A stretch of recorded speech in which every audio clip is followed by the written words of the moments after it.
पिछले एपिसोड में हमने देखा था कि ये बातियान रांझी के साथ लैंटन फेस्टिवल के अंदर जा चुका था। वहां पर आने के बाद वो दोनों बहुत ज्यादा खुश थे क्योंकि इतने टाइम के बाद रांझी जो थी वो बातियान के साथ टाइम जो बिता रही थी। पर तभी वहां पर चैन भी पहुंच जाती है जो खुद भी बातियान के साथ टाइम स्पेंड करना चाह रही थी, लेकिन बातियान उसको भाव नहीं देता क्योंकि उसको पता था कि वो उसको भाव देगा तो रांझी को बुरा लग जाएगा। इस वजह से चैन वहां से चली जाती है गुस्सा करके, जाओ बातियान, मुझे तुमसे बात ही नहीं करनी है। इसके बाद बातियान वहां से अपने घर पर भी आ चुका था और वहां आने के बाद वो अपने फादर से वादा करता है कि मैं कैसे भी करके माँ को रिटर्न लेकर आऊंगा, मैं वो कंपटीशन जीतूंगा और उसे जीत कर माँ को यहाँ ले आऊंगा ताकि आपको खुश कर सकूं। जिसके बाद यहाँ से ये एपिसोड शुरू होता है। तो इस एपिसोड की शुरुआत में बातियान ने उस बंदे से चैलेंज लगा लिया था जो बंदा बातियान की फैमिली को प्रोटेक्ट करता है। उस बंदे को अपनी कल्टीवेशन चेक करनी थी कि मैंने जो अपनी प्रैक्टिस की है उससे मुझे कितना फायदा हुआ। तो बाद से कहता है कि एक काम करो, सबसे पहले वो पिल खाओ जो मैंने तुम्हें दी थी, उसको खाने के बाद फाइट करो, तुम्हारी पावर थोड़ी और अच्छे से इंक्रीज होगी और मुझे अच्छे से टक्कर दे पाओगे।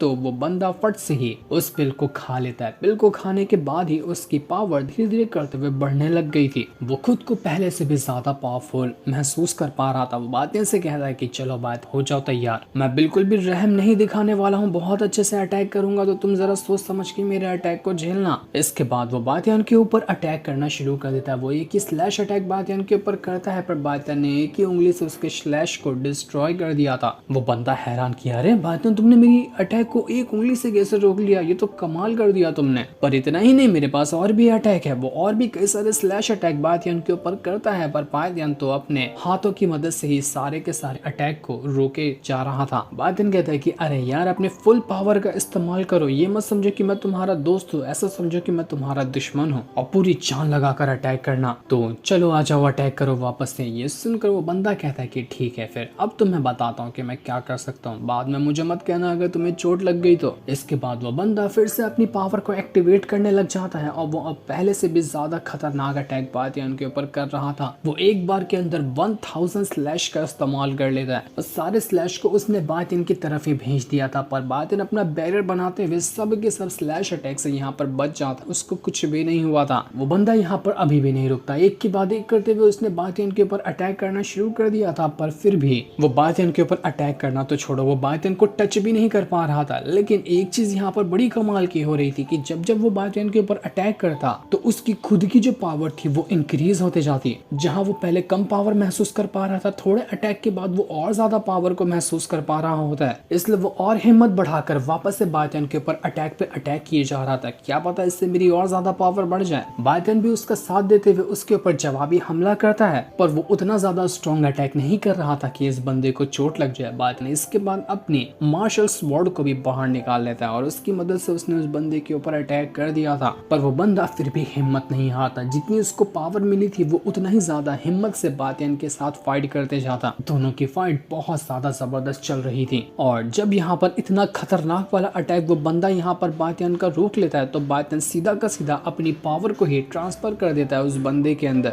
जिससे हुआ ये था कि वो बंदा अपना ब्रेक थ्रू कर जाता है। वो सीधा का सीधा यहाँ पर अपना ब्रेक थ्रू ही कर चुका था क्योंकि बातियान यहाँ पर उससे फाइट करने नहीं बल्कि फाइट के दौरान उसकी हेल्प करने के लिए आया था ताकि वो बंदा अपना ब्रेक थ्रू कर पाए। और इस चीज में बातियान कामयाब भी रहा। वो बंदा इतना ज्यादा खुश हो जाता है कि जिसकी कोई हद नहीं थी। बातियान से कहता है कि बातियान जरा देखो तो मैंने अपना ब्रेक थ्रू किया, मैं तुम्हें बता भी नहीं सकता कि मैं कितना ज्यादा खुश हूँ, मुझे बहुत अच्छा महसूस हो रहा है ब्रेक थ्रू करके, मैं तुम्हारा ये एहसान कभी नहीं भूलूंगा। तो बातियान कहता है कि अरे नहीं यार एहसान की क्या बात है, तुम बस मेरी फैमिली को प्रोटेक्ट करते जाओ, इससे ज्यादा मुझे तुमसे क्या ही चाहिए, जाओ और मेहनत करो और ज्यादा खुद को पावरफुल बनाओ, उम्मीद है कि तुम बहुत आगे जाओगे। तो वो बंदा भी कहता है कि ठीक है बातियान, मैं तुम्हें कभी निराश नहीं करूंगा, अपनी जान लगा दूंगा तुम्हारी फैमिली को प्रोटेक्ट करने के लिए, तुम्हारी फैमिली मेरी फैमिली के बराबर है। ये लोग यहाँ पर बातें कर रहे थे तो वहीं पर लिन जो थी वो भी अपना घर के अंदर जा चुकी थी। उसका असल में घर नहीं बल्कि वो ऑक्शन हाउस के अंदर ही रहती है तो वो वहीं पर आ चुकी थी। लेकिन जैसे वो वहां पर आई थी एक मास्टर होता है वो यहाँ पर लिन को इशारा करते हुए कि लिन तुम यहाँ पर क्या कर रही हो। वो बिल्कुल एकदम दबी दबी आवाज में लिन से कहता है कि लिन तुम चली जाओ यहाँ से, ये सही टाइम नहीं है तुम्हारा यहाँ पर आने का, जाओ जाओ जल्दी जाओ, मैं कह रहा हूँ ना जाने के लिए। लिन एकदम हैरान की क्या हो गया इस मास्टर को, ये इतना अजीब हरकत क्यों कर रहा है, सब ठीक तो है ना ऑक्शन हाउस के अंदर। वो मास्टर पीछे किसी को आवाज लगाते हुए कह रहा था कि नहीं नहीं भाई सब ठीक है, यहाँ पर कुछ प्रॉब्लम नहीं है, यहाँ पर आने की जरूरत नहीं है तुम्हें। उसके बाद वो वापस से से लिन को इशारा करता है कि लिन जाओ ना यहाँ से, तुम नहीं गए ना तो तुम्हारी जान को खतरा हो जाएगा। लिन समझ जाती कि कुछ ना कुछ तो गड़बड़ है। वो जैसे ही वहां से जाने वाली थी कि वहां पर एक बंदा पहुंच जाता है जो लिन से आवाज लगाते हुए कहता है कि फाइनली तुम यहाँ पर आ गई, बहुत देर से मैं इंतजार करते हुए यहाँ पर रुका हुआ था कि कब तुम यहाँ पर आओगी। वो बंदा कोई ओल्ड मैन होता है जो कि बड़ा ही खतरनाक और काफी ज्यादा पावरफुल लग रहा था और इसी से बचाने के लिए वो मास्टर लिन को यहाँ से भगाना चाह रहा था। लिन जो थी वो उस ओल्ड मैन को देखकर समझ जाती है कि ये कौन है। ये ओल्ड मैन शायद मिस्टर जिन का ही दादा था, जिस मिस्टर जिन को कुछ टाइम पहले बातियान ने जान से मार दिया। तो उसी का दादा यहाँ पर पहुंच चुका होता है ताकि बातियान को मार सके। और ये ओल्ड मैन कोई मामूली कल्टीवेटर नहीं बल्कि बहुत ज्यादा पावरफुल है। शायद इसका कल्टीवेशन बातियान से भी लेवल में आगे है। इसी वजह से तो लिन के हाव भाव उड़ चुके थे उस ओल्ड मैन को देखकर। ओल्ड मैन कहता है कि लिन बहुत अच्छी बात है कि तुम मुझे पहचानती हो। जब तुम मुझे पहचानती हो ना तो ये भी जानती होगी कि बातियान मुझे कहाँ मिलेगा जिसने मेरे पोते की जान ली है। इज्जत से पूछ रहा हूँ, मुझे बातियान का पता बता दो। मैं तुम्हारे इस प्यारे से शरीर को ना कुछ नहीं करूंगा, पर अगर नाटक करने की कोशिश की तो मैं बातियान का सारा बदला तुम्हारे ऊपर ही उतार दूंगा। ये बात याद रखना। लिन यहाँ पर झूठ झूठ कहने लगती है कि मैं सच कह रही हूँ, मुझे नहीं पता कि बातियान कहाँ पर है। हम लोग उस माउंटेन में एक साथ थे, लेकिन माउंटेन के बाद मैं सीधा यहाँ पर आई हूँ और बातियान कहीं और चला गया। माउंटेन के बाद से मैंने उसको नहीं देखा, तो मैं तुम्हें कैसे बता सकती हूँ कि बातियान कहाँ पर है। ओल्ड मैन कहता है कि देखो मेरे सबर का बांध मत तोड़ना, मैं तुम्हें पहले भी वार्निंग दे रहा हूँ, मैं सुन के लेने वाला इंसान नहीं हूँ। बहुत बुरा हो जाएगा आज तुम्हारे साथ अगर तुमने मुझे नहीं बताया कि मुझे बातियान कहाँ मिलेगा। वो जब अपनी पावर को एक्टिवेट करता पूरे ऑक्शन हाउस ही हिल जाया करता, जिसका मतलब कि साफ था उसकी पावर बहुत ज्यादा हाई है। लिन कहती कि मैं तुम्हें कितनी बार कहूँ कि मुझे सच में नहीं पता बातियान कहाँ मिलेगा। वो दुनिया के किसी भी कोने में हो सकता है, मुझे उसकी खबर लेकर क्या ही करना है। वो मेरा कोई जान पहचान वाला है क्या? कुछ नहीं लगता वो मेरा। ओल्ड मैन के सबर का बांध टूट जाता है तो वो फाइनली एक अटैक करता है लिन के ऊपर, जो अटैक भी बहुत ज्यादा पावरफुल था। लिन उस अटैक को रोकने की कोशिश करती है लेकिन कोई फायदा नहीं होता, बल्कि वो बिल्कुल तड़पने लग गई थी। उस एक अटैक ने यहाँ पर सीधा सीधा लिन की कल्टीवेशन को ही कम करना शुरू कर दिया था। वो उसकी कल्टीवेशन को निचोड़ रहा होता है। बस एक मामूली सा ओल्ड मैन का अटैक, जिसका मतलब साफ था कि ओल्ड मैन बहुत स्ट्रॉन्ग है और ये बात इनसे फाइट किए बगैर तो रुकने नहीं वाला। ओल्ड मैन फिर भी यहाँ पर लिन से पूछ रहा होता है कि आखिरी बार कह रहा हूँ, बता दो मुझे कि मुझे बातियान कहाँ मिलेगा,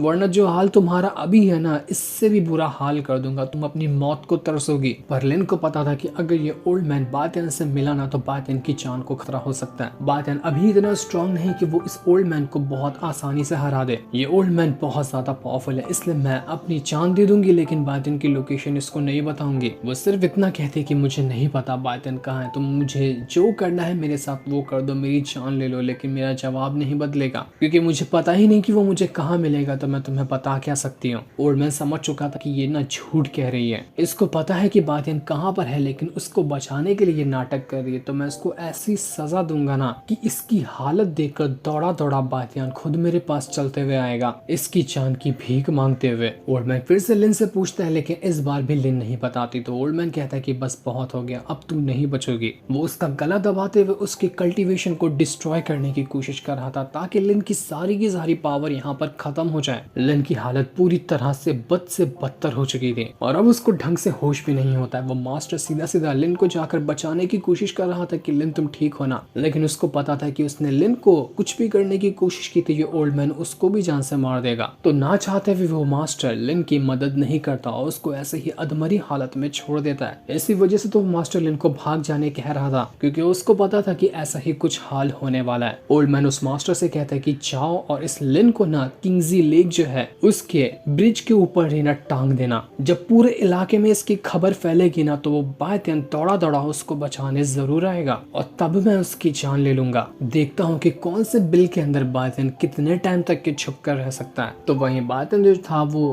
अपनी बहन के साथ आपस में बातें कर रहा था। वो कह रहा होता है कि तुम ना माँ का जो कमरा है ना वो पूरी तरह से तैयार कर दो, मैं जल्द से जल्द कंपटीशन जीत कर माँ को बचाने के लिए आऊंगा। तो तुम्हारी शादी भी करेंगे, बिल्कुल धूमधाम से करेंगे, बहुत दिनों बाद तो खुशियां आने वाली हैं ऐसा लग रहा है। इन खुशियों पे मैं किसी की नजर लगने नहीं देना चाहता। लेकिन ये लोग बातें कर ही रहे थे कि तभी वहां पर वो बंदा भागते हुए आता है और बातियान से कहता है कि बातियान बहुत बहुत बड़ी गड़बड़ हो गई, जो गड़बड़ हुई ना उसको सुनकर तुम अपना होश खो बैठोगे। किसी ने लिन को बहुत मारा है, इतना मारा है कि उसकी सारी कल्टीवेशन खत्म हुई है और मार कर अधमरी हालत में उसे ब्रिज से नीचे लटका दिया है। मैं ये तो नहीं जानता कि ऐसा हाल उसने लिन का क्यों किया और किसने ऐसा हाल किया। बस मैं लिन को देख कर आ रहा हूँ तो मैंने तुम्हें ये जानकारी दी है। बातियान का खून खौल जाता है। वो सीधा वहां से जाने लग गया था लिन को बचाने के लिए, और जिसने भी ये किया होगा उसको उसकी औकात दिखाने के लिए। बातियान की बहन कहती कि रुक जाओ, मैं भी तुम्हारे साथ चलूंगी, पर बातियान कहता है कि नहीं, कोई जरूरत नहीं है। इस पूरी दुनिया में ऐसा कोई पैदा ही नहीं हुआ जो तुम्हारे भाई के ऊपर आंख उठाकर देख सके। तो मेरी फिक्र मत करो, मैं जा रहा हूँ और जिसने भी ये हरकत की है ना उसको उसकी औकात दिखा कर आऊंगा। बातियान उस बंदे से कहता है कि मेरी फैमिली को प्रोटेक्ट करना, और अगर कोई भी खतरा यहाँ तक के आता है ना तो जो भी खतरा तुम्हें लगेगा उसको बड़ी बेरहमी से मार देना। इस तरह से मारना कि सबका खून खौल जाए और कोई भी फैमिली मेरी उसके ऊपर आंख उठाने की भी कोशिश ना कर सके।